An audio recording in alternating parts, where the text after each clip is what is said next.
We're live from Georgia, a key battleground state in the race for the White House. In just moments, the current U.S. president will debate the former U.S. president as their party's presumptive nominees, a first in American history. We want to welcome our viewers in the United States and around the world to our studios in Atlanta. This is the CNN presidential debate. This debate is being produced by CNN and is coming to you live on CNN, CNN International, CNN.com, CNN Max, and CNN Espanol. This is a pivotal moment between President Joe Biden and former President Donald Trump in their rematch for the nation's highest office. Each will make his case to the American people with just over 4 months until Election Day. Good evening, I'm Dana Bash, anchor of CNN's Inside Politics and co-anchor of State of the Union. I'm Jake Tapper, anchor of CNN's The Lead and co-anchor of State of the Union. Dana and I will co-moderate this evening. Our job is to facilitate a debate between the two candidates tonight. Before we introduce them, we want to share the rules of the debate with the audience at home. Former President Trump will be on the left side of the screen. President Biden will be appearing on the right. A coin toss determined their positions. Each candidate will have 2 minutes to answer a question and 1 minute each for responses and rebuttals. An additional minute for follow-up, clarification, or response is at the moderator's discretion. When it's time for a candidate to speak, his microphone will be turned on and his opponent's microphone will be turned off. Should a candidate interrupt when his microphone is muted, he will be difficult to understand for viewers at home. At the end of the debate, each candidate will get 2 minutes for closing statements. There is no studio audience tonight. Pre-written notes, props, or contact with campaign staff are not permitted during the debate. By accepting our invitation to debate, both candidates and their campaigns agreed to accept these rules.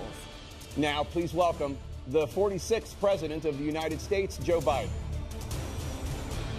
Folks, how are you?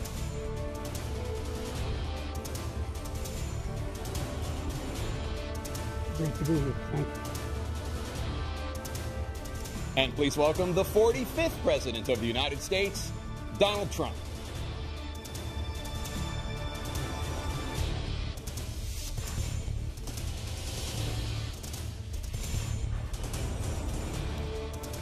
Gentlemen, thanks so much for being here. Let's begin the debate, and let's start with the issue that voters consistently say is their top concern, the economy.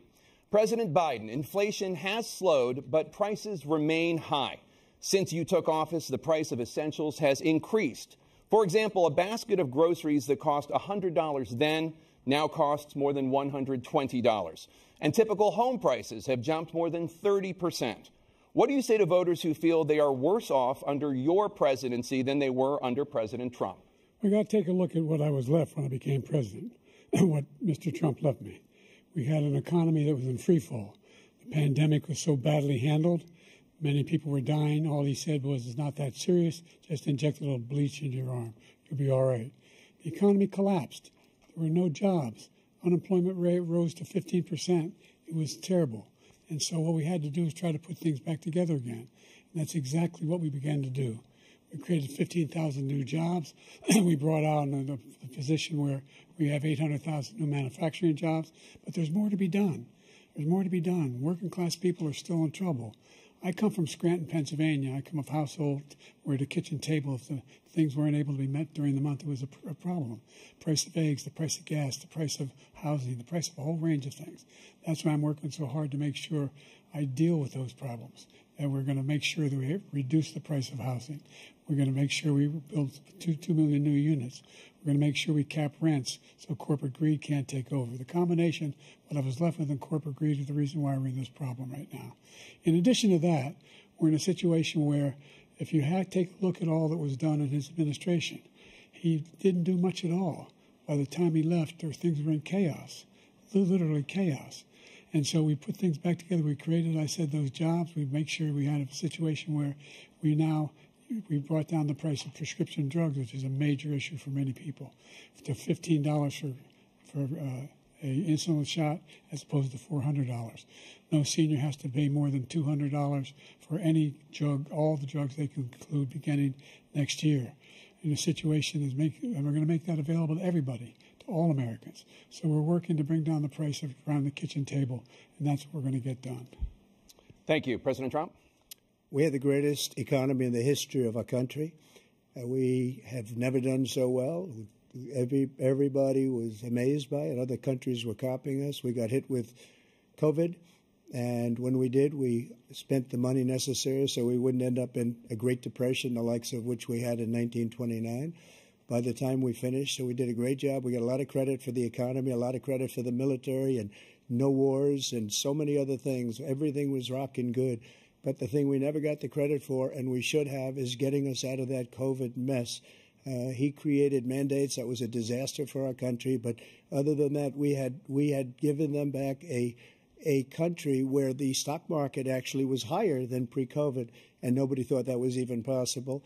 The only jobs he created are for illegal immigrants and bounce-back jobs, a bounce-back from the COVID.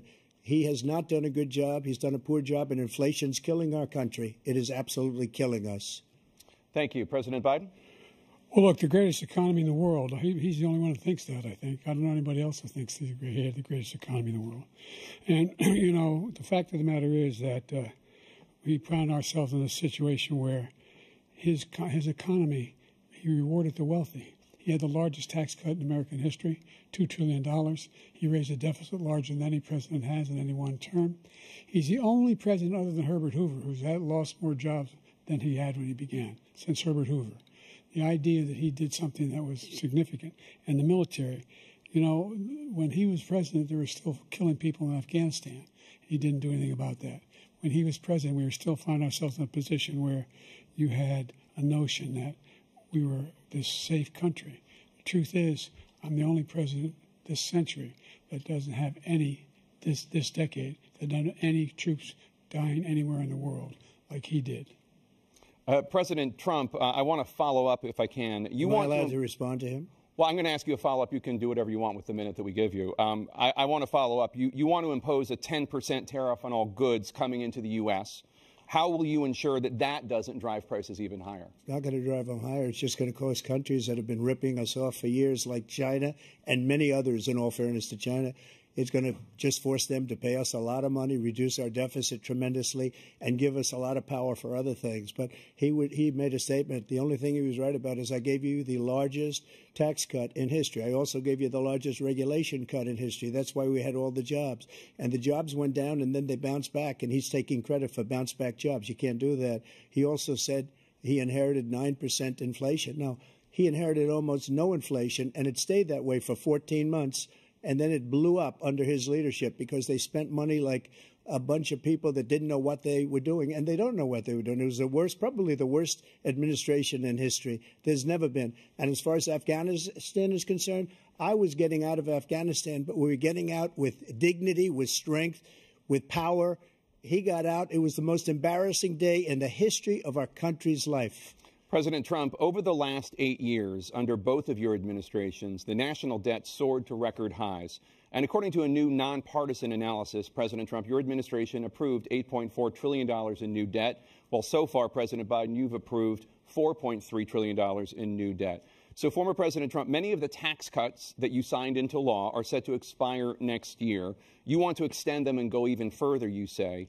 With the U.S. facing trillion-dollar deficits and record debt, why should top earners and corporations pay even less in taxes than they do now? Because the tax cuts spurred the greatest economy that we've ever seen just prior to COVID. And even after COVID, it was so strong that we were able to get through COVID much better than just about any other country. But we spurred, that tax spurred. Now, when we cut the taxes, as an example, the corporate tax was cut down to 21% from 39%, plus beyond that. We took in more revenue with much less tax, and companies were bringing back trillions of dollars back into our country. The country was going like never before, and we were ready to start paying down debt. We were ready to start using the liquid gold right under our feet, the oil and gas right under our feet. We were going to have something that nobody else has had. We got hit with COVID. We did a lot to fix it. I gave him an unbelievable situation with all of the therapeutics and all of the things that we came up with. We gave him something great. Remember, more people died under his administration, even though we had largely fixed it. More people died under his administration than our administration, and we were right in the middle of it, something which a lot of people don't like to talk about. But he had far more people dying in his administration. He did the mandate, which is a disaster, mandating it. The vaccine went out. He did a mandate on the vaccine, which is the thing that people most objected to about the vaccine. And he did a very poor job, just a very poor job. And I will tell you, not only poor there, but throughout the entire world, we're no longer respected as a country. They don't respect our leadership. They don't respect the United States anymore. We're like a third world nation between weaponization of his election, trying to go after his political opponent, all of the things he's done. We've become like a third world nation, and it's a shame. The damage he's done to our country. And I'd love to ask him, and will, why he allowed millions of people to come in here from prisons, jails, and mental institutions to come into our country and destroy our country. President Trump, we will get to immigration later in this block. President Biden, I want to give you an opportunity to respond to this question about the national debt. He had the largest national debt of any president in a 4-year period, number one. Number two, that $2 trillion tax cut benefited the very wealthy. What I'm going to do is fix the tax system. For example, we have 1,000 trillionaires in America. Billionaires in America. And what's happening? They're in a situation where they, in fact, pay 8.2% in taxes. If they just paid 24%, 25%, either one of those numbers, they'd raise $500 billion, I should say, in a 10-year period. We'd be able to wipe out his debt. We'd be able to help make sure that all those things we need to do, child care, elder care, making sure that we continue to strengthen our health care system, making sure that we're able to make every single solitary person eligible for what I've been able to do with the COVID, with dealing with everything we have to do with, look, if we finally beat Medicare. Thank you, President Biden. President Trump?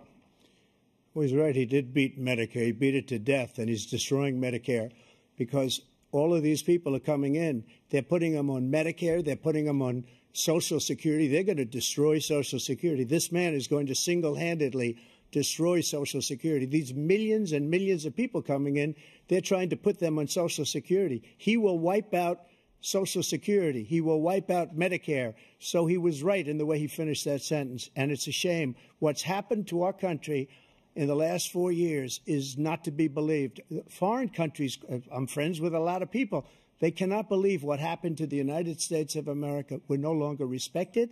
They don't like us. We give them everything they want, and they think we're stupid. They think we're very stupid people. What we're doing for other countries, and they do nothing for us. What this man has done is absolutely criminal. Thank you, President Trump. Dana?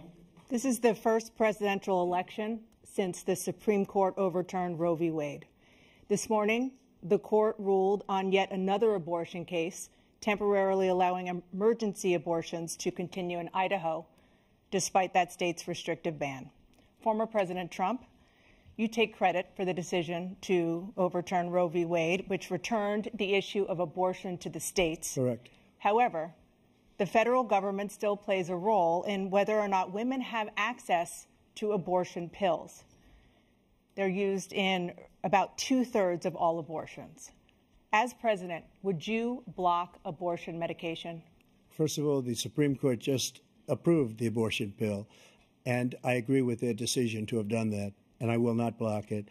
And if you look at this whole question that you're asking, complex but not really complex. 51 years ago, you had Roe v. Wade, and everybody wanted to get it back to the states. Everybody, without exception. Democrats, Republicans, liberals, conservatives.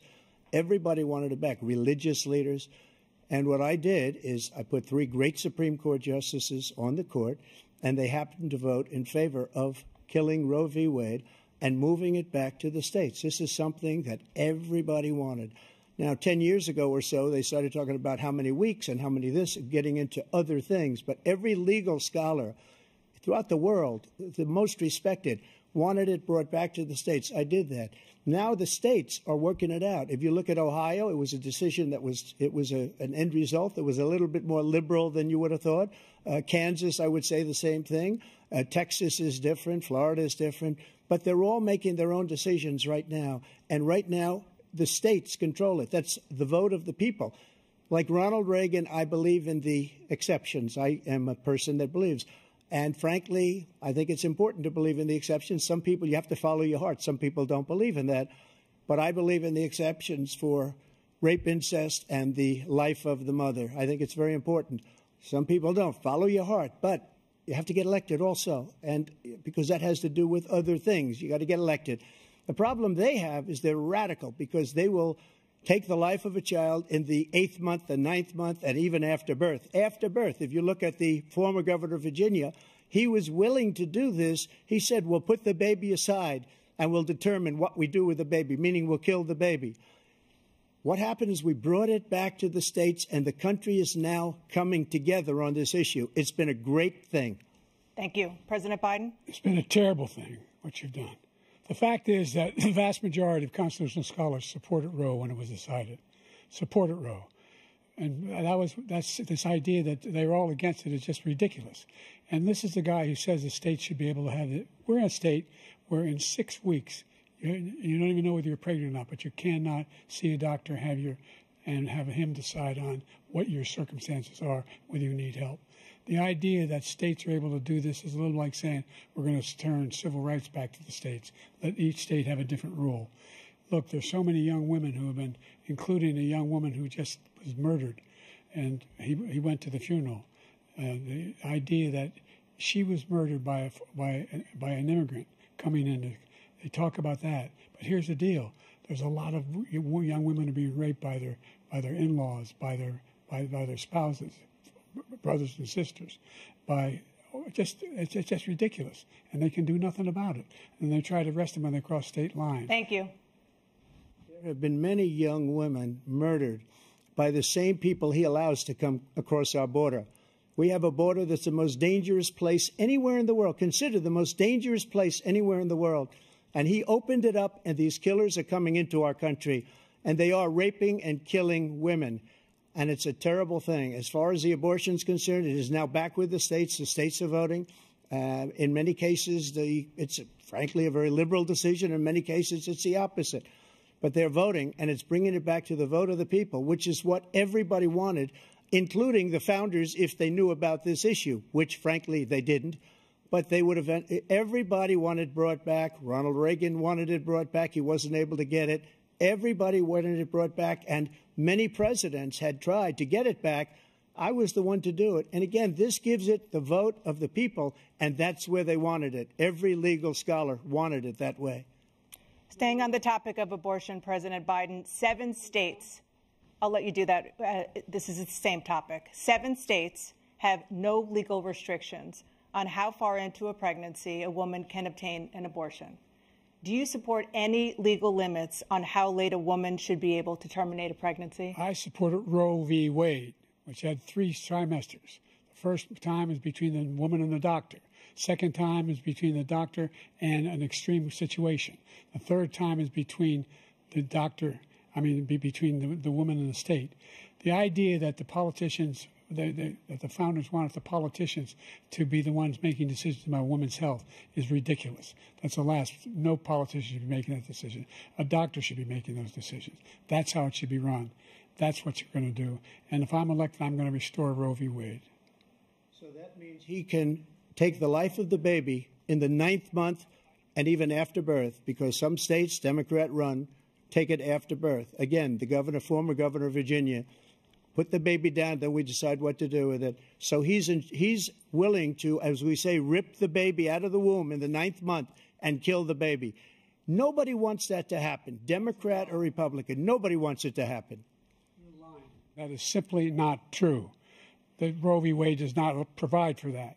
That's not the circumstance. Only if a woman's life is in danger, she's going to die. That's the only circumstance in which that can happen. But we are not for late-term abortion, period. Period, period. Under Roe v. Wade, you have late-term abortion. You can do whatever you want, depending on the state. You can do whatever you want.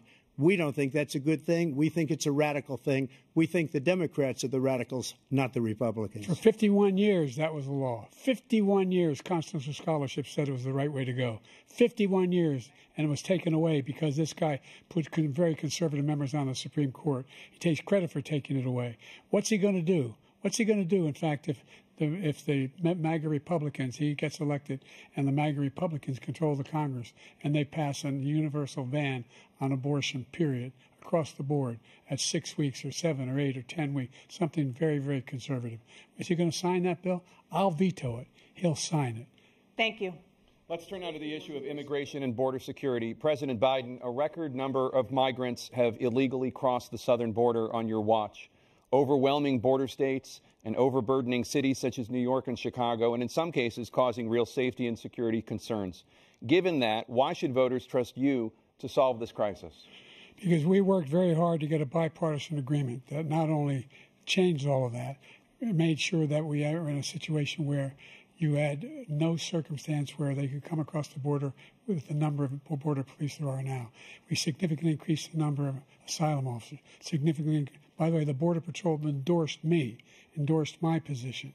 In addition to that, we found ourselves in a situation where, when he was president, he was separating babies from their mothers, putting them in cages, making sure the families were separated. That's not the right way to go. What I've done since I've changed the law, what's happened? I've changed it in a way that now you're in a situation where there are 40% fewer people coming across the border illegally. That's better than when he left office. And I'm going to continue to move until we get the total ban on the total initiative relative to what we're going to do with more Border Patrol and more asylum officers. President Trump?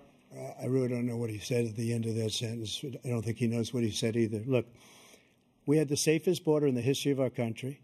The border, all he had to do was leave it. All he had to do was leave it. He decided to open up our border, open up our country to people that are from prisons, people that are from mental institutions, insane asylum, terrorists. We have the largest number of terrorists coming into our country right now, all terrorists, all over the world, not just in South America, all over the world. They come from the Middle East, everywhere. All over the world, they're pouring in.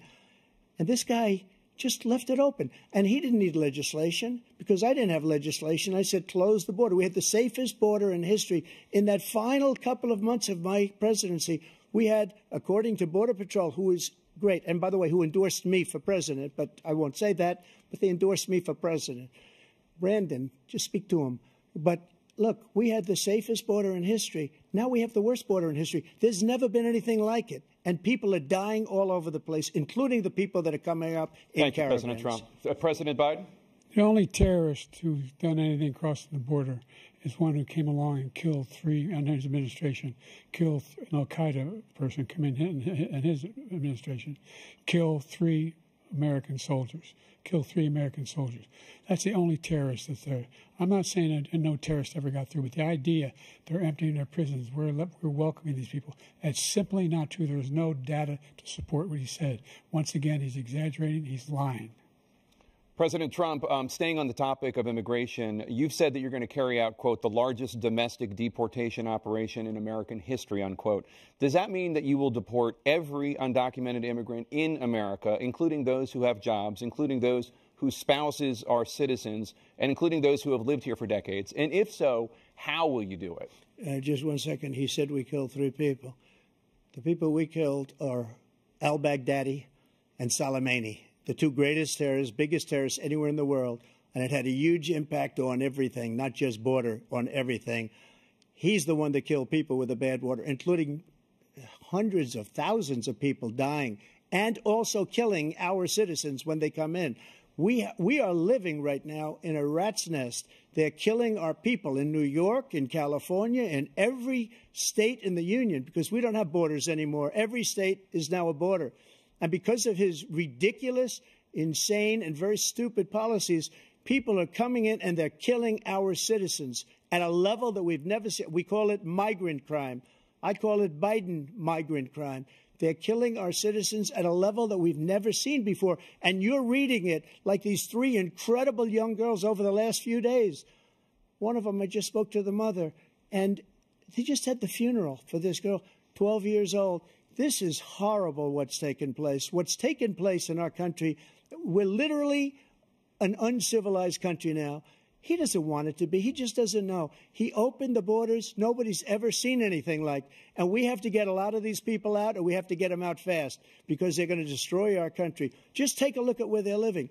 They're living in luxury hotels in New York City and other places. Our veterans are on the street. They're dying because he doesn't care about our veterans. He doesn't care. He doesn't like the military at all, and he doesn't care about our veterans. Nobody been worse. I had the highest approval rating for veterans taking care of the VA. He has the worst. He's gotten rid of all the things that I approved. Choice that I got through Congress, all of the different things I approved, they abandoned. We had by far the highest, and now it's down in less than half because he's done all these great things that we did. And I think he did it just because I approved it, which is crazy. But he has killed so many people at our border by allowing all of these people to come in. And it's a very sad day in America. President Biden, you have the mic. Every single thing he said is a lie. Every single one. For example, veterans are a hell of a lot better off since I passed the PACT Act. 1 million of them now have insurance, and their families have it. Their families have it because what happened, whether it was Agent Orange or burn pits, they're all being covered now.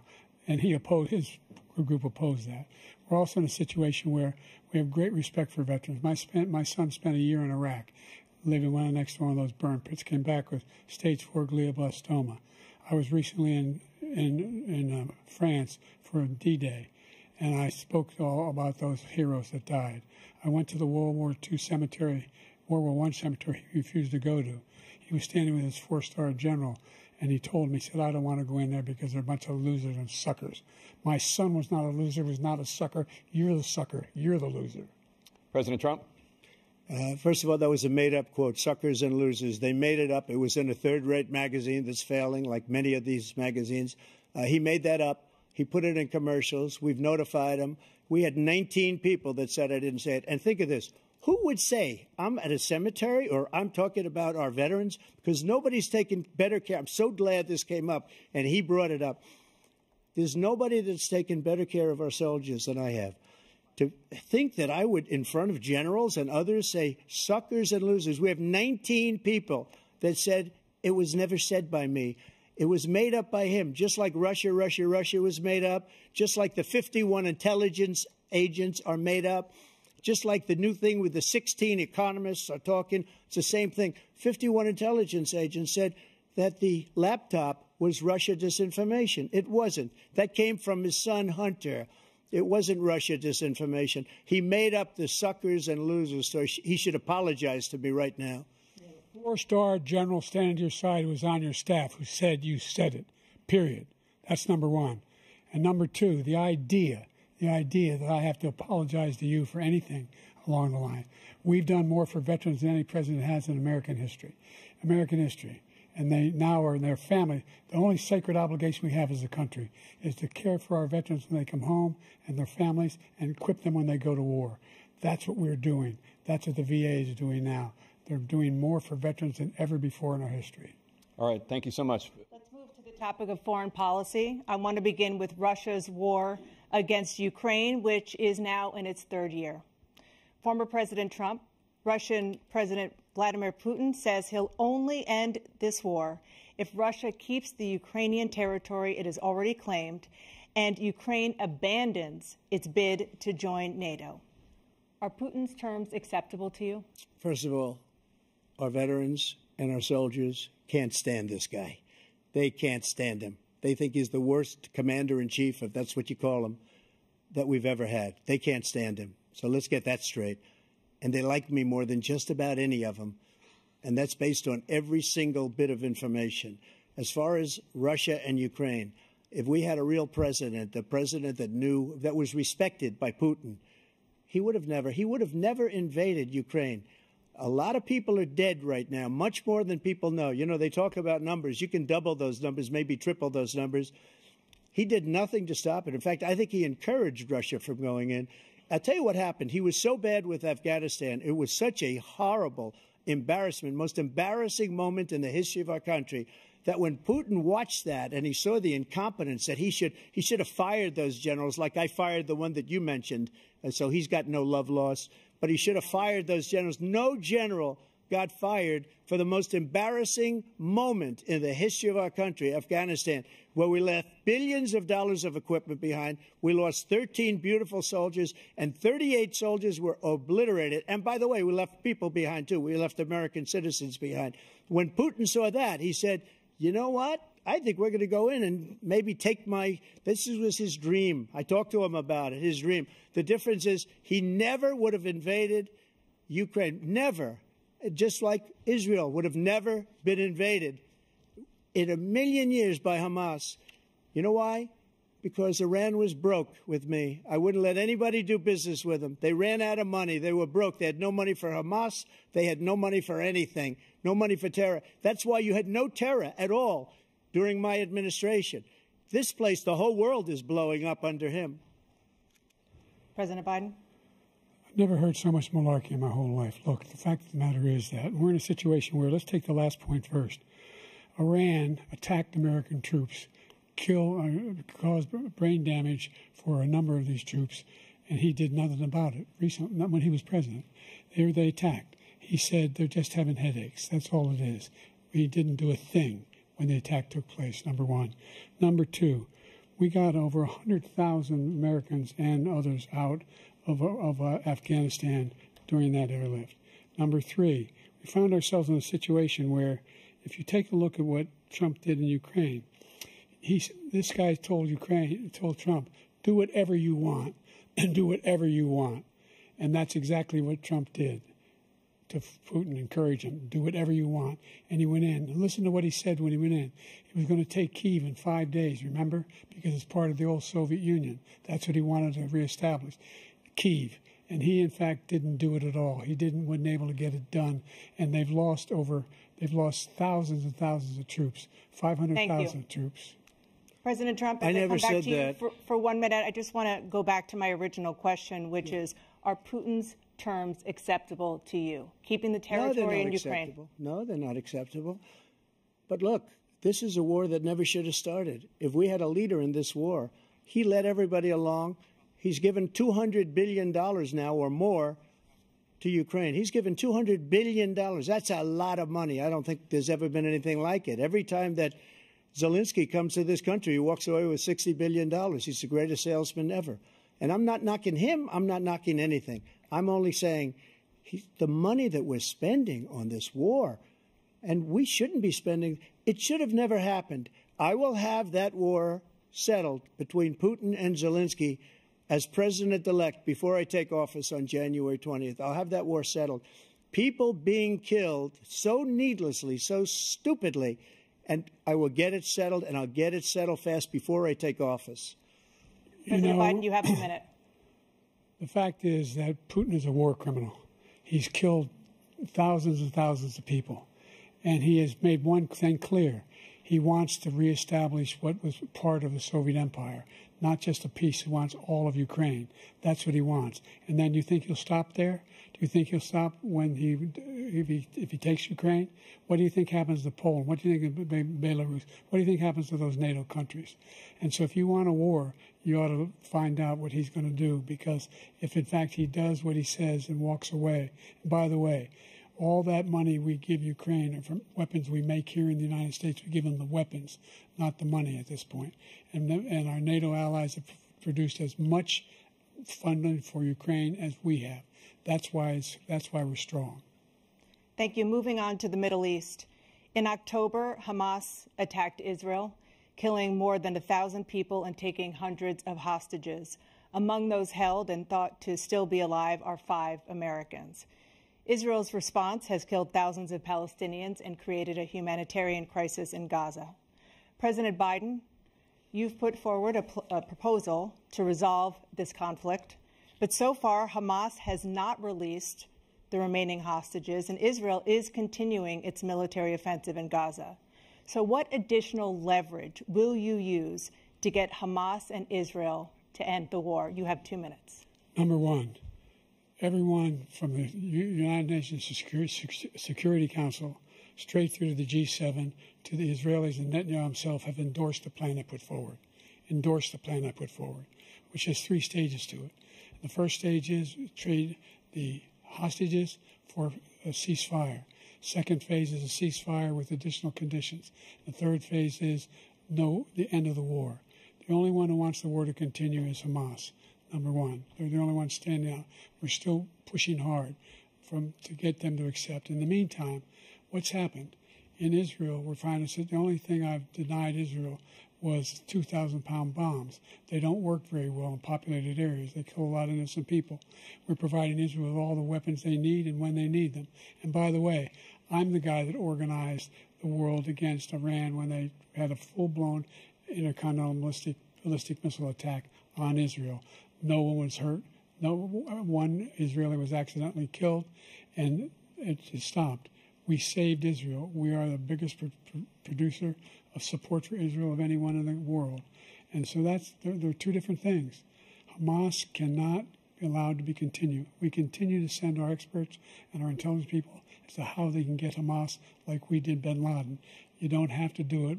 And by the way, they've been greatly weakened, Hamas, greatly weakened, and they should be. They should be eliminated. But you've got to be careful for using certain weapons among population centers. Just going back to Ukraine for 1 second. We have an ocean separating us. The European nations together have spent $100 billion, or maybe more than that, less than us. Why doesn't he call them and say, you got to put up your money like I did with NATO? I got them to put up hundreds of billions of dollars. The Secretary General of NATO said Trump did the most incredible job I've ever seen. They wouldn't have any. They were going out of business. We were spending almost 100% of the money was paid by us. He didn't do that. He's getting all. You got to ask these people to put up the money. We're over $100 billion more spent, and it has a bigger impact on them because of location, because we have an ocean in between. You got to ask them. As far as Israel and Hamas, Israel's the one that wants to go. He said the only one that wants to keep going is Hamas. Actually, Israel is the one, and you should let him go and let him finish the job. He doesn't want to do it. He's become like a Palestinian, but they don't like him because he's a very bad Palestinian. He's a weak one. President Biden, you have a minute. I've never heard so much foolishness. This is a guy who wants to get out of NATO. Are you going to stay in NATO? He's going to pull out of NATO. The idea that we have our strength lies in our alliances as well.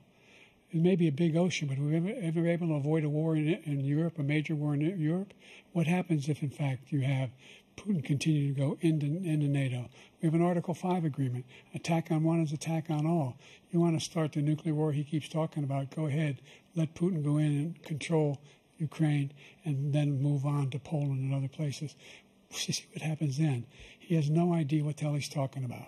And by the way, I got 50 other nations around the world to support Ukraine, including Japan and South Korea, because they understand that this kind of dislocation has a serious threat to the whole world peace.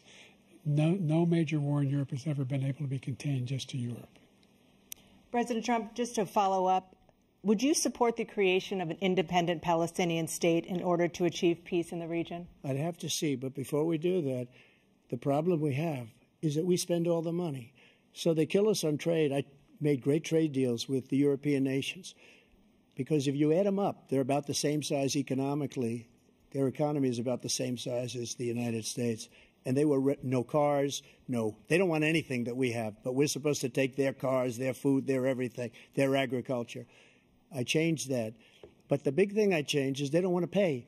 And the only reason that he can play games with NATO is because I got them to put up hundreds of billions of dollars. I said, and he's right about this, I said, no, I'm not going to support NATO if you don't pay. They asked me that question, would you guard us against Russia, at a very secret meeting of the 28 states at that time, nations at that time. And I said, no, if you don't pay, I won't do that. And you know what happened? Billions and billions of dollars came flowing in the next day and the next months. But now we're in the same position. We're paying everybody's bills. Let's turn to the issue of democracy. Former President Trump, I want to ask you about January 6, 2021. After you rallied your supporters that day, some of them stormed the Capitol to stop the constitutionally mandated counting of electoral votes. As president, you swore an oath to, quote, preserve, protect, and defend, unquote, the Constitution. What do you say to voters who believe that you violated that oath through your actions and inaction on January 6th and worry that you'll do it again? Well, I don't think too many believe that. And let me tell you about January 6th. On January 6th, we had a great border. Nobody coming through, very few. On January 6th, we were energy independent. On January 6th, we had the lowest taxes ever. We had the lowest regulations ever. On January 6th, we were respected all over the world. All over the world, we were respected. And then he comes in, and we're now laughed at. We're like a bunch of stupid people. What happened to the United States' reputation under this man's leadership is horrible, including weaponization, which I'm sure at some point you'll be talking about, where he goes after his political opponent because he can't beat him fair and square. You have 80 seconds left. My question was, what do you say to those voters who believe that you violated your constitutional oath through your actions and inaction on January 6, 2021, and worry that you'll do it again? Well, I didn't say that to anybody. I said peacefully and patriotically. And Nancy Pelosi, if you just watched the news from 2 days ago, on tape to her daughter, who's a documentary filmmaker, they say, but she's saying, oh, no, it's my responsibility. I was responsible for this. Because I offered her 10,000 soldiers or National Guard, and she turned them down. And the mayor in writing, by the way, the mayor, in writing, turned it down, the mayor of D.C. They turned it down. I offered 10,000 because I could see, I had virtually nothing to do. They asked me to go make a speech. I could see what was happening. Everybody was saying they're going to be there on January 6th. They're going to be there. And I said, you know what? There's a lot of people coming. You could feel it. You could feel it, too, and you could feel it. And I said, they ought to have some National Guard or whatever. And I offered it to her. And she now admits that she turned it down. And it was the same day she was, I don't know, she can't be very happy with her daughter because it made her into a liar. She said, I take full responsibility for January 6th. President Biden? Look, he encouraged those folks to go up on Capitol Hill, number one. I sat in that dining room off the Oval Office. He sat there for 3 hours watching, begging, being begged by his vice president and a number of his colleagues on the Republican side as well to do something, to call for a stop, to end it. Instead, they talked about these people being patriots and great patrons of America. In fact, he says he'll now forgive them for what they've done. They've been convicted. He says he wants to commute their sentences and say that no. But he went to every single court in the nation. I don't know how many cases, scores of cases, including the Supreme Court, and they said, no, this guy is responsible for doing what was done. He didn't do a damn thing, and these people should be in jail, and they should be the ones who are being held accountable. And he wants to let them all out. And now he says if he loses again, such a whiner that he is, that it could be a bloodbath. Thank you, President Biden. President Trump? What they've done to some people that are so innocent, you ought to be ashamed of yourself. What you have done, how you've destroyed the lives of so many people.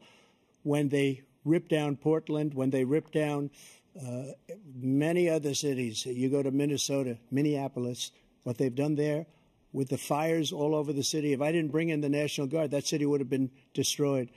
When you look at all of they took over big chunks of Seattle. I was all set to bring in the National Guard. They heard that. They saw them coming, and they left immediately.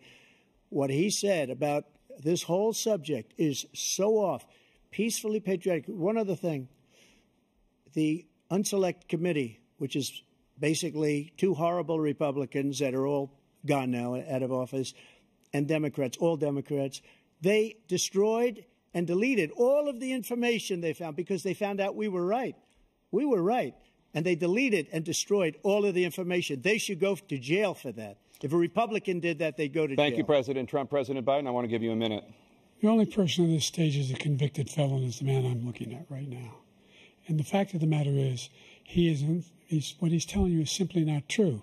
The fact is that there was no effort on his part to stop what was going on up in Capitol Hill. And all those people, every one of those who were convicted, deserves to be convicted.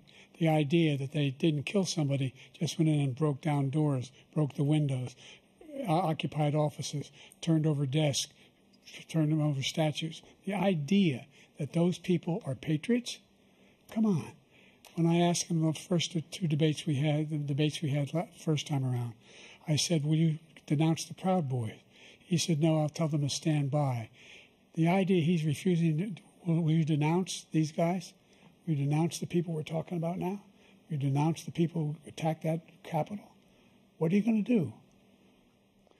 I'm going to give you a minute, President Trump, for a follow-up question I have.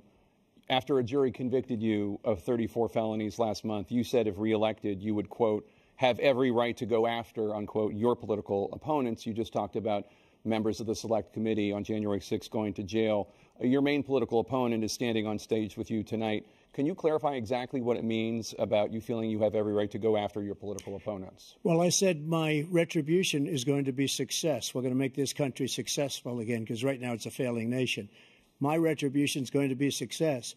But when he talks about a convicted felon, his son is a convicted felon at a very high level. His son is convicted, going to be convicted probably numerous other times.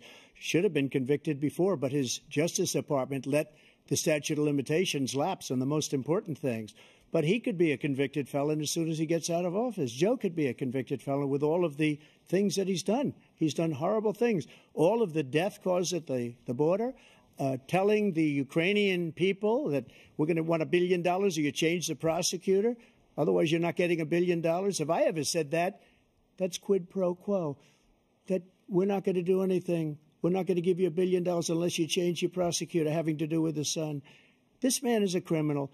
This man, you're lucky. You're lucky. I did nothing wrong. We'd have a system that was rigged and disgusting. I did nothing wrong. Thank you, President Trump. President Biden, you have said, I'm coming right to you, sir. You want to respond? Go ahead. I'll give you a minute to respond. The idea that I did anything wrong relative to what you're talking about is outrageous. It's simply a lie, number one. Number two, the idea that you have a right to seek retribution against any American just because you're president is wrong. It's simply wrong. No president's ever spoken like that before. No president in our history has spoken like that before.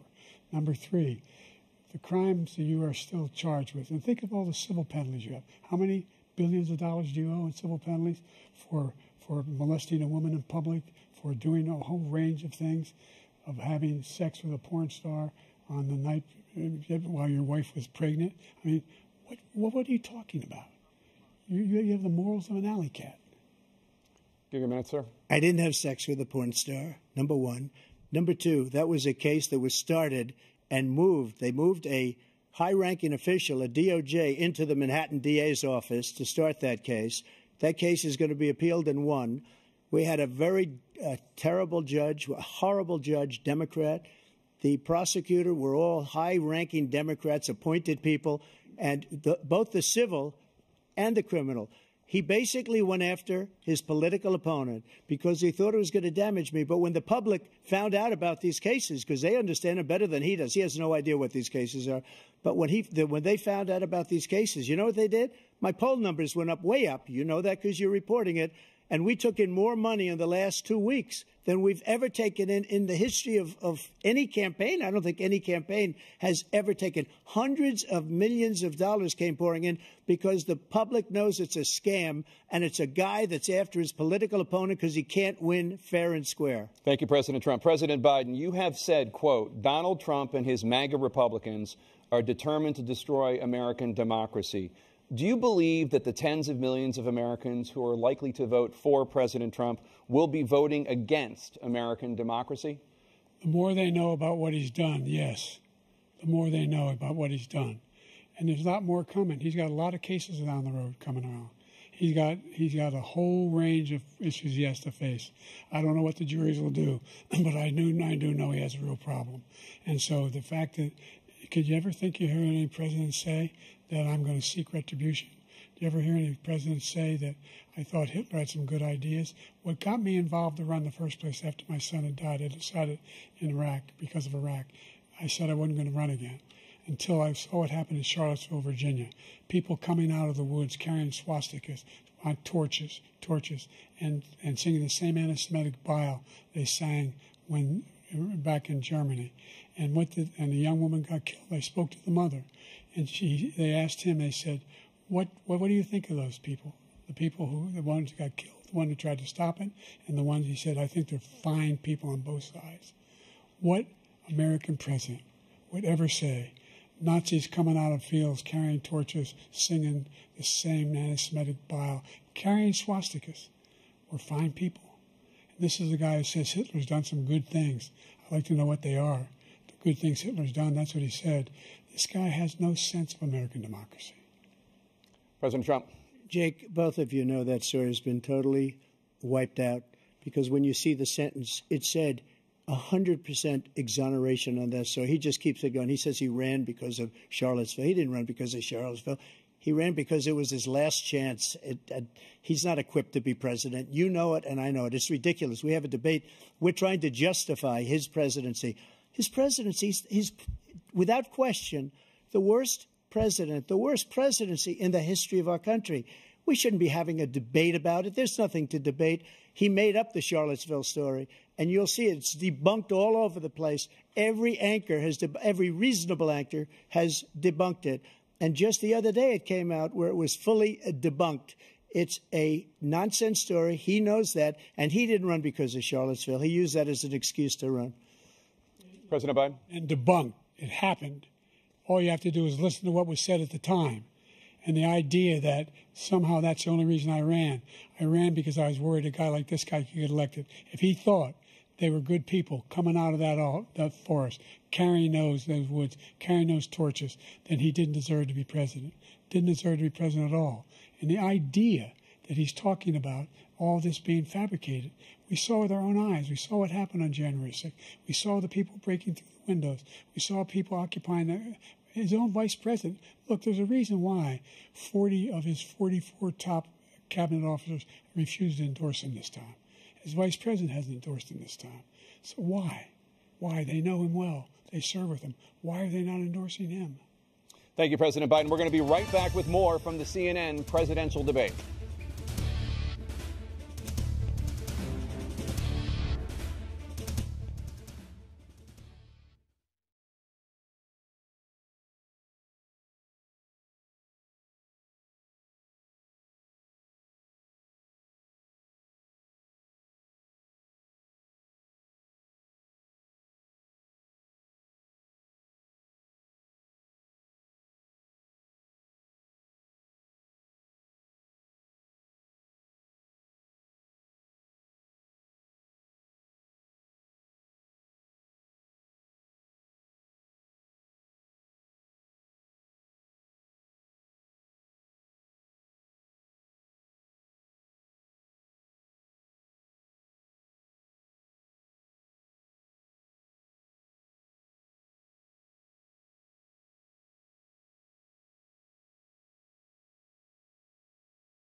Welcome back to the CNN presidential debate live from Georgia. Let's talk about persistent challenges you both faced in your first terms and you'd certainly face again in a second term. President Biden, while black unemployment dropped to a record low under your presidency, black families still earned far less than white families. Black mothers are still 3 times more likely to die from pregnancy-related causes, and black Americans are imprisoned at 5 times the rate of white Americans. What do you say to black voters who are disappointed that you haven't made more progress? They acknowledge they made a lot of progress, number one. The fact of the matter is there's more small black businesses that have been started than any time in history. Number two, the wages of black unemployment is the lowest level it's been in a long, long time. Number three, we're trying to provide housing for black Americans and dealing with the segregation that exists among these corporations that collude to keep people out of their houses. And in addition to that, we find that the impact on the choice that black families have to make relative to child care is incredibly difficult. When we did the first major piece of legislation in the past, I was able to reduce black child care costs. I cut them in half. We've got to make sure we provide for child care costs. We've got to make sure, because when you provide those child care protections, you increase economic growth because more people can be in the job market. So there's more to be done, considerably more to be done. But we've done a great deal so far, and I'm not letting up, and they know it. You have 49 seconds left. What do you say to black voters who are disappointed with the progress so far? I say I don't blame them for being disappointed. Inflation is still hurting them badly. For example, I provided for the idea that any black family, first-time home buyer, should get a $10,000 tax credit to be able to buy their first home so they can get started. I made sure that we're in a situation where all those black families and those black individuals who provided had to take out student loans that were ballooning, that if they were engaged in nursing, doctor, and anything having to do with volunteerism, if they paid their bills for 10 years on their student debt, all the rest is forgiven after 10 years. Millions have benefited from that. And we're going to do a whole lot more for black families. Thank you. President Trump? And he caused the inflation. He's blaming inflation, and he's right. It's been very bad. He caused the inflation, and it's killing black families and Hispanic families and just about everybody. It's killing people. They can't buy groceries anymore. They can't. You look at the cost of food where it's doubled and tripled and quadrupled. They can't live. They're not living anymore. He caused this inflation. I gave him a country with essentially no inflation. It was perfect. It was so good. All he had to do is leave it alone. He destroyed it with his Green New Scam and all this money that's being thrown out the window. He caused inflation. As sure as you're sitting there, the fact is that his big kill on the black people is the millions of people that he's allowed to come in through the border. They're taking black jobs now, and it could be 18, it could be 19, and even 20 million people. They're taking black jobs, and they're taking Hispanic jobs, and you haven't seen it yet, but you're going to see something that's going to be the worst in our history. Thank you. President Biden? There was no inflation when I became president. You know why? The economy was flat on its back. 15% unemployment. He decimated the economy, absolutely decimated the economy. That's why there was no inflation at the time. There were no jobs. We provided thousands of millions of jobs for individuals who are in all communities, including minority communities. We made sure that they have health insurance. We have covered, the ACA has increased. I made sure that there are $8,000 per person in a family to get written off for health care. But this guy wants to eliminate that. They tried 50 times. He wants to get rid of the ACA again, and they're going to try again if they win. You find ourselves in a position where the idea that we're not doing anything, we put more police on the street than any administration has. He wants to cut the cops. We're providing for equity and making sure people have a shot to make it. There's a lot going on, but in inflation, he caused it by his tremendous malfeasance in the way he handled the pandemic. Thank you. Another persistent challenge is the climate crisis. 2023 was the hottest year in recorded history, and communities across The country are confronting the devastating effects of extreme heat, intensifying wildfires, stronger hurricanes, and rising sea levels. Former President Trump, you've vowed to end your opponent's climate initiatives, but will you take any action as president to slow the climate crisis? Well, let me just go back to what he said about the police, how close the police are to him. Almost every police group in the nation from every state is supporting Donald J. Trump. Almost every police group. And what he's done to the black population is horrible, including the fact that for 10 years he called them super predators. We can't, in the 1990s, we can't forget that. Super predators was his name, and he called it to them for 10, and they've taken great offense at it, and now they see it happening. But when they see what I did for criminal justice reform and for the historically black colleges and universities, where I funded them and got them all funded, and the opportunity zones with Tim, as you know, Tim Scott was incredible. He did a great job. Great senator from South Carolina. He came to me with the idea, and it was a great idea. It's one of the most successful economic development acts ever in the country, opportunity zones. And the biggest beneficiary are blacks. And that's why we have the best numbers with them in maybe ever. They're saying ever. I read this morning where ever, the best numbers. He's lost much of the black population because he's done a horrible job for black people. He's also done a horrible job for Hispanics. But wait till you see these millions of people pouring into our country, and they're going to take the jobs, and it's already started, and you haven't seen anything yet. It's a disaster. You've 38 seconds left. President Trump, will you take any action as president to slow the climate crisis? So I want absolutely immaculate clean water, and I want absolutely clean air, and we had it. We had H2O. We had the best numbers ever, and we were using all forms of energy, all forms, everything. And yet, during my 4 years, I had the best environmental numbers ever. And my top environmental people gave me that statistic just before I walked on the stage, actually. I don't know where the hell he's been. The idea that anything he said is true. I've passed the most extensive climate change legislation in history. We find ourselves, and by the way, black colleges. I came up with $15 billion for HBCUs, historic black universities and colleges, because they don't have the kind of contributors that they have to build these laboratories and the like. Any black student is capable in college of doing any white student can do. They just don't have the money, but now they'll be able to get those jobs in high tech. We're in a situation where the idea that he is claiming to have done something that had the cleanest water. He hadn't done a damn thing for the environment. He pulled out of the Paris Climate Accord. I immediately joined it because if we reach 1.5 degrees Celsius at any one point, there's no way back. The only existential threat to humanity is climate change, and he didn't do a damn thing about it. He wants to undo all that I've done. The Paris Accord was going to cost us $1 trillion. And China nothing, and Russia nothing, and India nothing.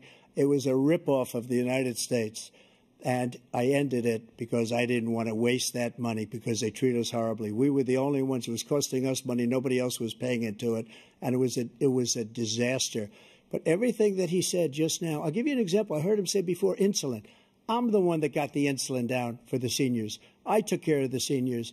What he's doing is destroying all of our medical programs because the migrants coming in, they want everybody. And look, I have the biggest heart on the stage, I guarantee you that.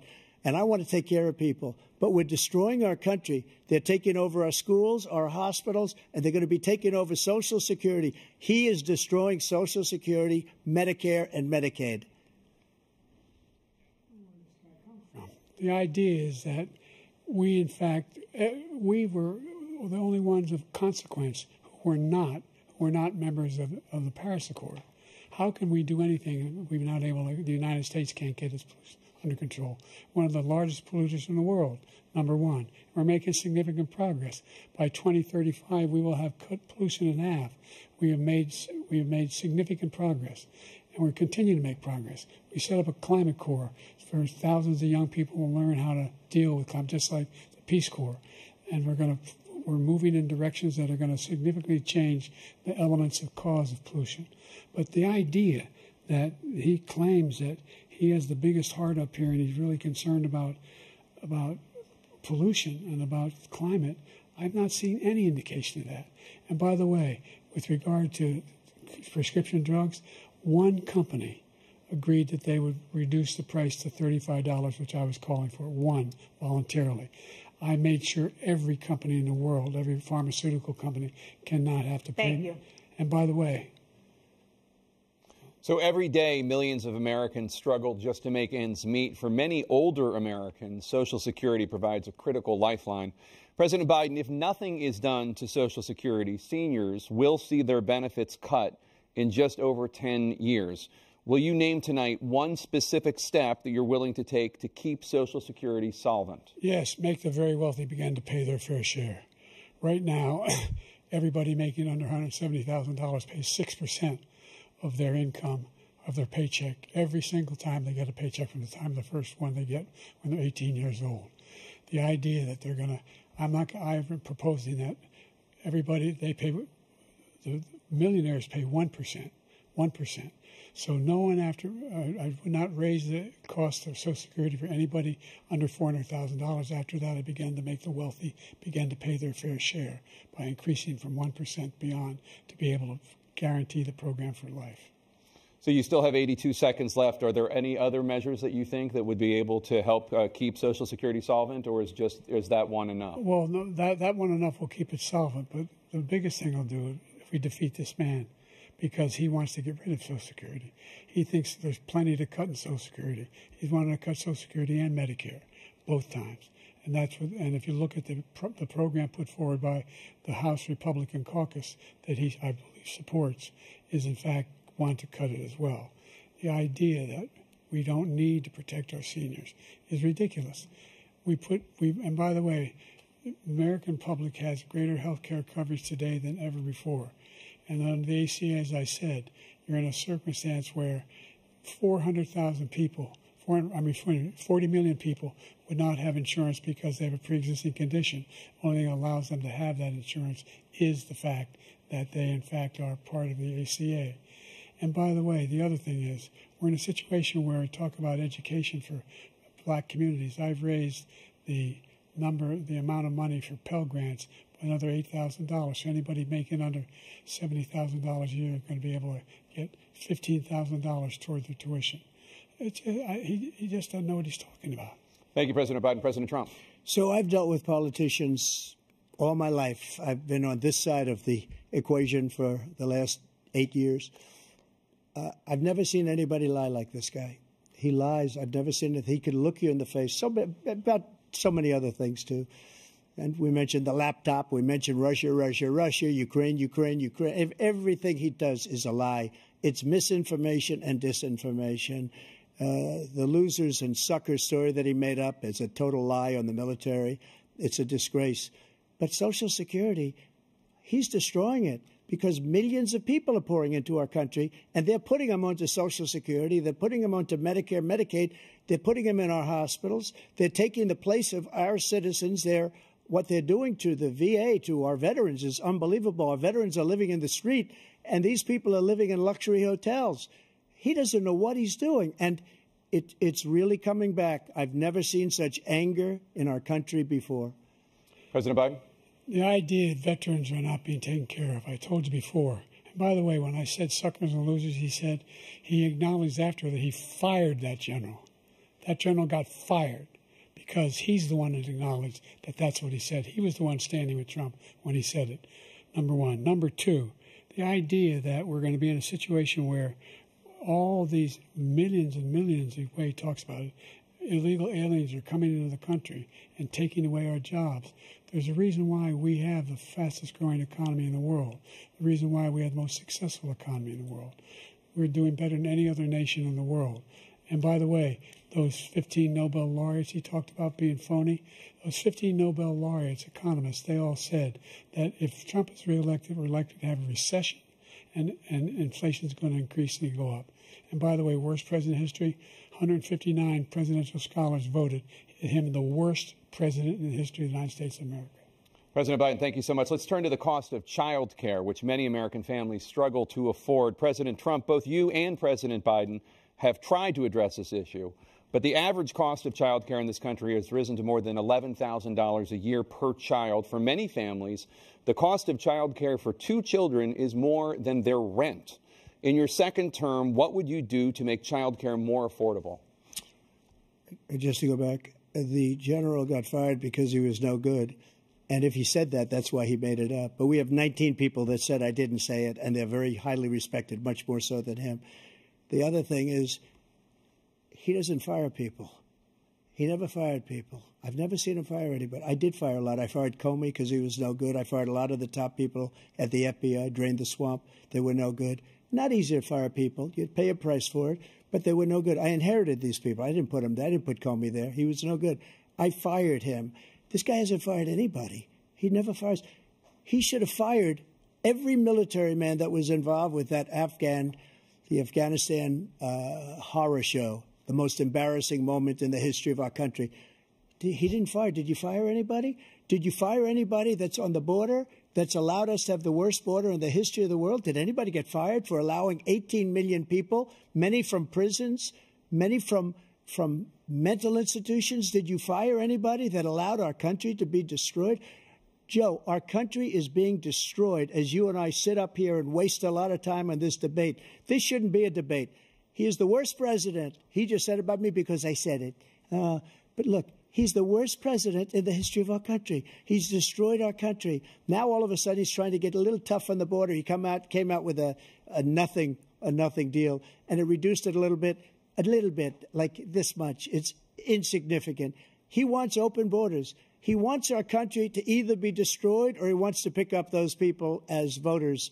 And I don't think we just can't let it happen. If he wins this election, our country doesn't have a chance, not even a chance, of coming out of this rut. We probably won't have a country left anymore. That's how bad it is. He is the worst in history by far.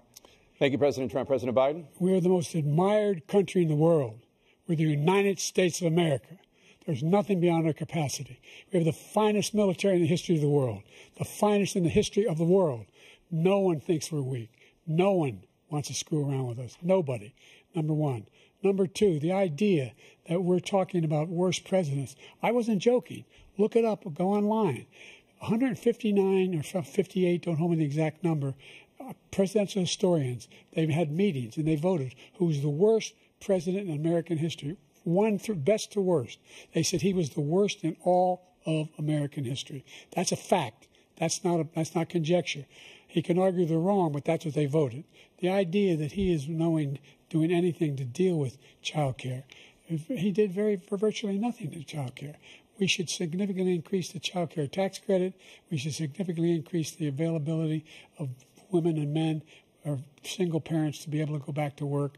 And we should encourage businesses to have. Thank you, President Biden. President Trump, the question was about what would you do to make child care more affordable, if you want to take your minute. Just so you understand, we have polling, we have other things that they rate him the worst because what he's done is so bad.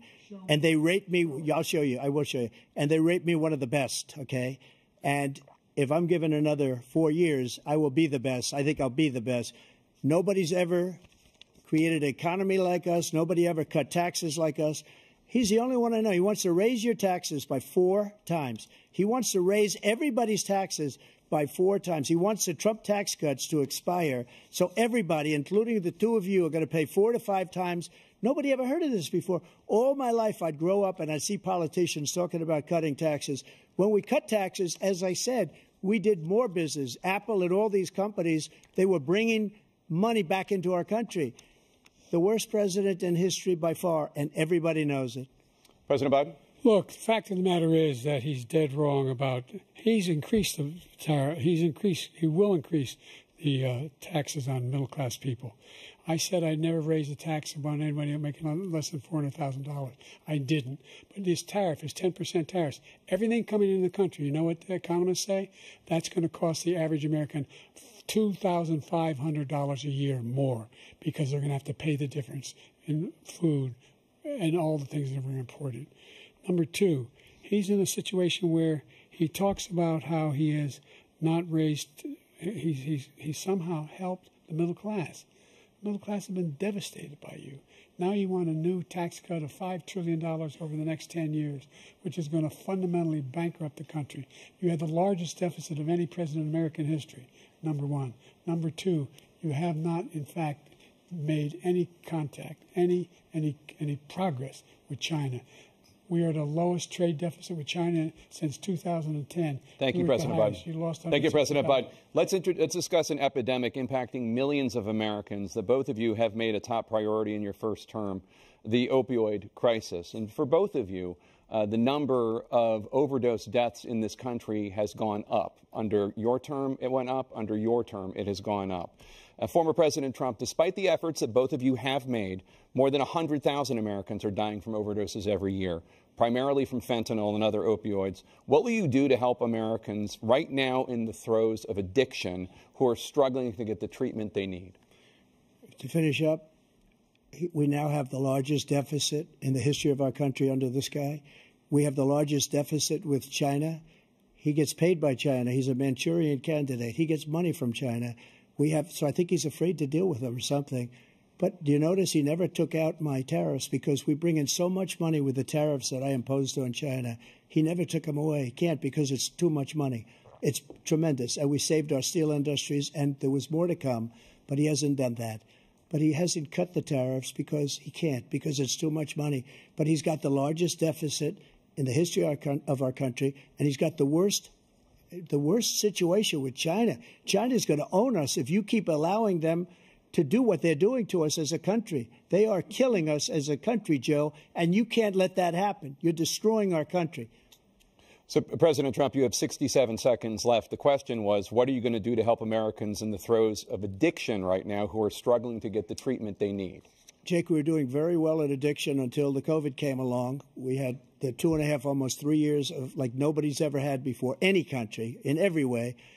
And then we had to get tough. And it was the drugs pouring across the border it started to increase. We got great equipment. We bought the certain dog that's the most incredible thing that you've ever seen, the way they can spot it. We did a lot, and we were getting very low numbers, very, very low numbers. Then he came along. The numbers, have you seen the numbers now? It's not only the 18 million people that I believe is even low because the gotaways, they don't even talk about gotaways. But the numbers of the amount of drugs and human trafficking in women coming across our border, the worst thing I've ever seen, at numbers that nobody's ever seen under him because the border's so bad. But the number of drugs coming across our border now is the largest we've ever had by far. President Trump, thank you. President Biden? Fentanyl and the byproducts of fentanyl went down for a while. And I wanted to make sure we use the machinery that can detect fentanyl, these big machines that roll over everything that comes across the border. And it costs a lot of money. That was part of this deal we put together, this bipartisan deal. More fentanyl machines, more be able to detect drugs, more numbers of agents, more numbers of all the people at the border. And when we had that deal done, he called his Republican colleagues, said, don't do it. It's going to hurt me politically. No, he never argued it's not a good bill. It's a really good bill. We need those machines. We need those machines. And we're coming down very hard in every country in Asia in terms of precursors for fentanyl. And Mexico is working with us to make sure they don't have the technology to be able to put it together. That's what we have to do. We need those machines. Thank you, President Biden. President Trump, and again, the question is about Americans in the throes of addiction right now struggling to get the treatment they need. Well, because this does pertain to it. He ended Remain in Mexico. He ended catch and release. I made it catch and release in Mexico, not catch and release here. We had so many things that we had done, hard negotiations with Mexico, and I got it all for nothing. It's just like when you have a hostage. We always pay $6 billion for a hostage. Every time we say it's a hostage. Now we have a hostage, a Wall Street Journal reporter, I think a good guy, and he's over there because Putin is laughing at this guy, probably asking for billions of dollars for the reporter. I will have him out very quickly as soon as I take office. Before I take office, I said by literally as soon as I win the election, I will have that reporter out. He should have had him out a long time ago. But Putin's probably asking for billions and billions of dollars because this guy pays it every time. We had 2 cases where we paid $6 billion for 5 people. I got 58 people out, and I paid essentially nothing. Thank you, President Trump. Dana? Let's turn to concerns that voters have about each of you. President Biden, you would be 86 at the end of your second term. How do you address concerns about your capability to handle the toughest job in the world well into your 80s? Well, first of all, I spent half my career being criticized being the youngest person in politics. I was the second youngest person ever elected to the United States Senate, and now I'm the oldest. This guy's 3 years younger and a lot less competent. I think that just look at the record. Look at what I've done. Look how I've turned around the horrible situation he left me. As I said, 15 million new jobs, 800,000 manufacturing jobs, more investment in America, over billions of dollars in private investment in enterprises that we are growing. By the way, we brought an awful lot of people. The whole idea of computer chips, we used to have 40% of the market. We invented those chips, and we lost it because he was sending people to find the cheapest jobs overseas and to bring home a product. So I went to South Korea. I convinced Samsung to invest billions of dollars here in the United States. And guess what? Those fabs, they call them, to build these chips, those fabs pay over $100,000. You don't need a college degree for them. And there's billions, about $40 billion already being invested and being built right now in the United States, creating significant jobs for Americans from all over the world. President Biden, you have 40 seconds left. Would you like to add anything? Yeah, I would. The idea that somehow we are this failing country. I never heard a president talk like this before. We're the envy of the world. Name me a single major country president who wouldn't trade places with the United States of America for all our problems and all our opportunities. We're the most progressive country in the world in getting things done. We're the strongest country in the world. We're a country in the world who keeps our word, and everybody trusts us, all of our allies, and those who he coddles up to, from Kim Jong-un, who he sends love letters to, and Putin, etc. They don't want to screw around with us. Thank you. Former President Trump, to follow up, you would be 82 at the end of your second term. What do you say to voters who have concerns about your capabilities to serve? Well, I took 2 tests, cognitive tests. I aced them, both of them, as you know. We made it public. He took none. I'd like to see him take one, just one, a real easy one. Like go through the first 5 questions. He couldn't do it. But I took 2 cognitive tests. I took physical exams every year. And, you know, we knock on wood wherever we may have wood, that I'm in very good health. I just won 2 club championships, not even senior, 2 regular club championships. To do that, you have to be quite smart, and you have to be able to hit the ball a long way. And I do it. He doesn't do it. He can't hit a ball 50 yards. He challenged me to a golf match. He can't hit a ball 50 yards. I think I'm in very good shape. I feel that I'm as in good a shape as I was 25, 30 years ago. Actually, I'm probably a little bit lighter, but I'm in as good a shape as I was years ago. I feel very good. I feel the same. But I was willing to take a cognitive test. And you know what? If I didn't do well, I aced them. Dr. Ronnie Jackson, who's a great guy when he was White House doctor. And then I took another one, a similar one. And one of them said they've never seen anybody ace him. Thank you. President Biden? You can see he is 6'5" and only 223 pounds, or 235 pounds. Well, you said 6'4", 200. Well, anyway, that's what anyway, just take a look at what he says he is, and take a look at what he is. Look, I'd be happy to have a driving contest with him. I got my handicap, which when I was vice president, down to a 6. But by the way, I told you before, I'm happy to play golf if you carry your own bag. Think you can do it? That's the biggest lie. He's a 6 handicap of all. I was an 8 handicap. Yeah. 8. But I have, you know how many? I've seen you swing. I know you swing. Okay, let's not act like children. President Trump, we're going to turn Let's not act like children. to a specific concern that voters have about you. Will you pledge tonight that once all legal challenges have been exhausted, that you will accept the results of this election, regardless of who wins, and you will say right now that political violence in any form is unacceptable? Well, I shouldn't have to say that, but of course I believe that. It's totally unacceptable. And if you would see my statements that I made on Twitter at the time, And also my statement that I made in the Rose Garden, you would say is one of the strongest statements you've ever seen. In addition to the speech I made in front of, I believe, the largest crowd I've ever spoken to. And I will tell you, nobody ever talks about that. They talk about a relatively small number of people that went to the Capitol and in many cases were ushered in by the police. And as Nancy Pelosi said, it was her responsibility, not mine. She said that loud and clear. But the answer is, if the election is fair, free, and I want that more than anybody.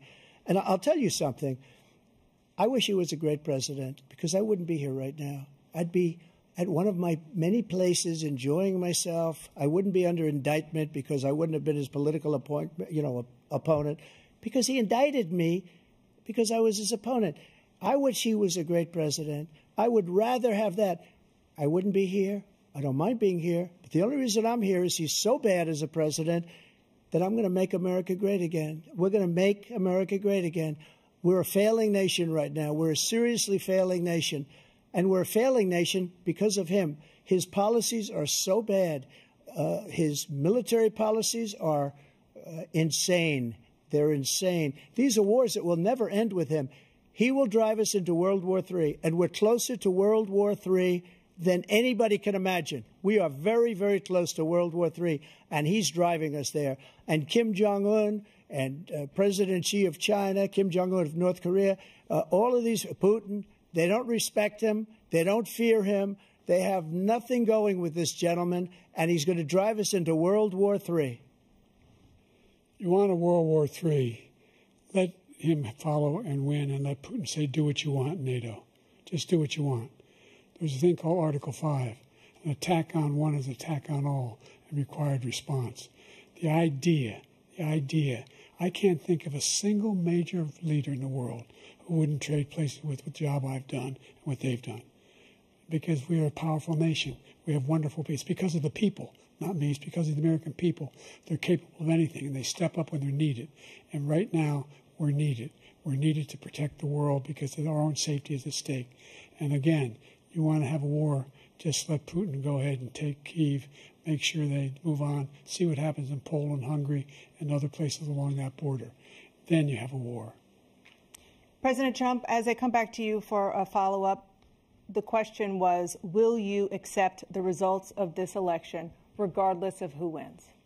Just to finish what he said, if I might, Russia, they took a lot of land from Bush. They took a lot of land from Obama and Biden. They took no land, nothing from Trump, nothing. He knew not to do it. He's not going to play games with me. He knew that. I got along with him very well, but he knew not to play games. He took nothing from me. But now he's going to take the whole thing from this man right here. That's a war that should have never started. It would have never started ever with me. And he's going to take Ukraine. And, you know, you asked me a question before, would you do this? He's got us in such a bad position right now with Ukraine and Russia because Ukraine's not winning that war. He said, I will never settle until such time. They're running out of people. They're running out of soldiers. They've lost so many people. It's so sad. They've lost so many people, and they've lost those gorgeous cities with the golden domes that are 1,000 years old, all because of him and stupid decisions. Russia would have never attacked if I were president. President Trump, the question was, will you accept the results of the election, regardless of who wins? Yes or no, please. If it's a fair and legal and good election, absolutely. I would have much rather accepted these, but the fraud and everything else was ridiculous. And if you want, we'll have a news conference on it in a week, or we'll have another one of these in a week. But I will absolutely, there's nothing I'd rather do. It would be much easier for me to do that than I'm running again. I wasn't really going to run until I saw the horrible job he did. He's destroying our country. I would be very happy to be someplace else, in a nice location someplace. And again, no indictments, no political opponent stuff, because it's the only way he thinks he can win. But unfortunately, it's driven up my numbers and driven them up to a very high level because the people understand it. Well, let's see what your numbers are when this election is over. Let's see. You're a whiner. When you lost the first time, you continued, you appealed and appealed to courts all across the country. Not one single court in America said any of your claims had any merit, state or local, none. But you continue to provoke this lie about somehow there's all this misrepresentation, all this stealing. There is no evidence of that at all. And I tell you what, I doubt whether you'll accept it because you're such a whiner. The idea if you lose again, you accepting anything, you can't stand the loss. Something snapped in you when you lost the last time. We'll be right back with more from the CNN presidential debate, live from Georgia.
It is now time for the candidates to deliver their closing statements as predetermined by a coin toss. We're going to begin with you, President Biden. You have 2 minutes.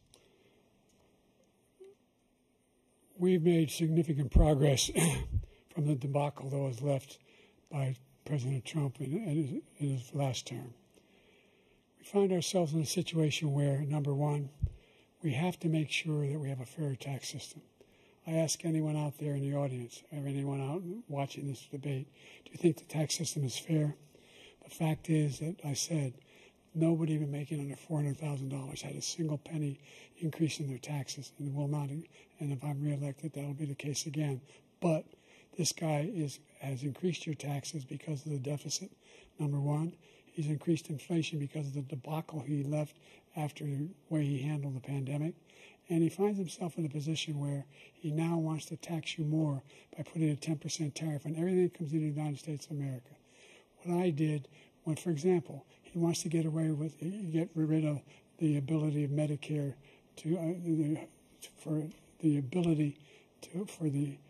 us to be able to negotiate drug prices with the big pharma companies. Well, guess what?